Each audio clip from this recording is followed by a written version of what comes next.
আজ ২০শে জুলাই, রোজ রবিবার। প্রথমেই দৈনিক সময়ের আলো শিরোনাম করেছে, শক্তি সমর্থন দেখালো জামাত। সমাবেশে জামাতের আমির, মালিক নয় সেবক হব। তারেক রহমান বলেছেন, ভুল সিদ্ধান্তে যেন ফেসিবাদের পুনর্বাসন না হয়। আরেকটি শিরোনাম করেছে, যুক্তরাষ্ট্রের মন গলাতে সব চেষ্টা বাংলাদেশের। দৈনিক সমকাল শিরোনাম করেছে, যুক্তরাজ্যে সম্পত্তির মালিকানা ছাড়ছেন ঢাকার ধনকুবেরেরা। সংসদ নির্বাচন হতে হবে পিআর পদ্ধতিতেই। জামাতের জাতীয় সমাবেশে বলা হয়, নির্বাচনের জন্য সংস্কার করতে হবে। এছাড়াও শিরোনাম করেছে, গোপালগঞ্জে গ্রেপ্তার ২৭৭ জন, কারাগারে রয়েছে ৯ শিশুও। মানব জমিন শিরোনাম করেছে, সোহরাওয়ার্দী উদ্যানে জামাতের বিশাল সমাবেশ। ইতিহাসের ব্যয়বহুল সমাবেশ এটি। শেষ কথা বলতে পারলেন না শফিকুর রহমান। আরও একটি শিরোনাম করেছে, নাসির উদ্দিনের আপত্তিকর মন্তব্যে উত্তপ্ত কক্সবাজার, এনসিপির মঞ্চ ভাঙচুর।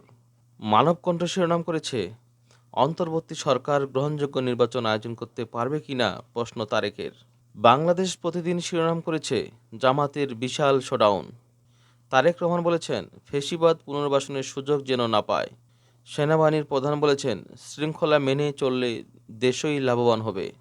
এখানে আরেকটি শিরোনাম করেছে, চাকরি হারাবে ১০ লাখ মানুষ।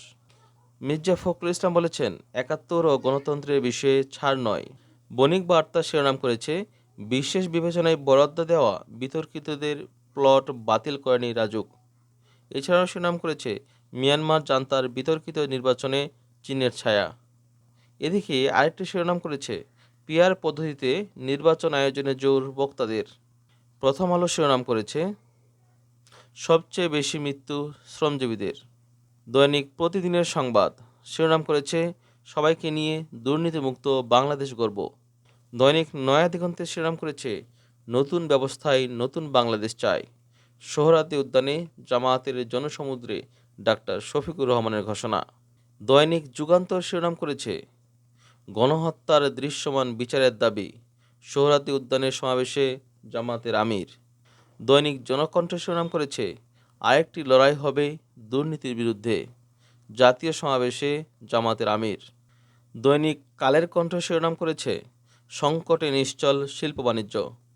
দৈনিক কালবেলা শিরোনাম করেছে, সরকারি চাকরিদের ঘুষ প্রবণতা বাড়ছে। দৈনিক ইনকিলাব শিরোনাম করেছে, তারেক রহমানই পারফেক্ট লিডার। দৈনিক আমার বার্তা শিরোনাম করেছে, গোপালগঞ্জে ৩টি মামলায় আসামি ৩০০৮, গ্রেপ্তার ৩০৬। দৈনিক আজাদী শিরোনাম করেছে, পুরনো ব্যবস্থাপত্রে বাংলাদেশ আর চলবে না, জামাতের আমির। দৈনিক আজকের পত্রিকা শিরোনাম করেছে, বিনা ভোটে আর এমপি নয়, পিআর আদায় করে ছাড়বে জামাত। এই ছিল আজকের দৈনিক পত্রিকাগুলোর প্রধান প্রধান শিরোনাম। আগামীকাল আবার দেখা হবে।